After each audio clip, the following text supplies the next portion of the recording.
Assalamu алейкум, урматтуу мекендештер. Бүгүнкү күндөгү жакынкы чыгышта болуп аткан окуялар боюнча кыска маалымат берип коюуну туура көрүп турабыз. Окуя башталган күндөн баштап эле урматтуу президентибиз тарабынан, өкмөттүн жетекчилиги, Тышкы иштер министрлигинин жетекчилиги тарабынан бизге атайын тапшырмалар берилген.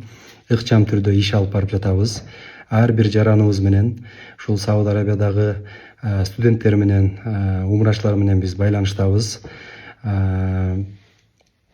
Умрачылар боюнча атайын штаб түзүлгөн бүгүнкү күндө.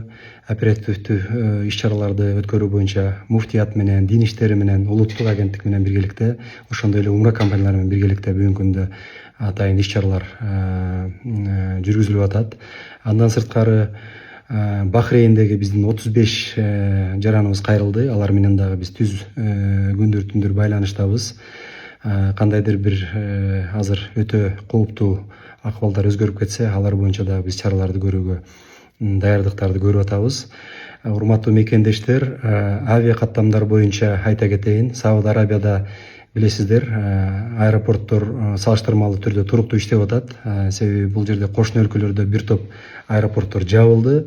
Бирок Сауд Арабиянын дагы ички каттамдары жакшы иштеп атат. Сыртка болсо өздөрүнүн компаниялары учуп атат. Ал эми сырттан учуп келген бир топ компаниялардын авиа каттамдары кыскарды. Биздин түз байланыш ыкчам номерибиз +966 58 376 99 45. Урматтуу мекендештер, негизинен абал Сауд Арабияда салыштырмалуу түрдө туруктуу. Биз жергиликтүү бийлик менен тыгыз байланышта иш алып барып жатабыз. Кырдаал боюнча саат сайын мониторинг жүргүзүп жатабыз. Кырдаал эми Кудай сактасын, кандайдыр бир дагы башка жака өзгөрүп кетсе, ошондой учурда биз жарандарыбыз менен ыкчам түрдө дагы маалыматтарды берип, жарандарыбызга тиешелүү чараларды көрөбүз. Эми Кудай бардык жерге тынчтык берсин, согуш болбосун деген дуаларды кылып турайлы.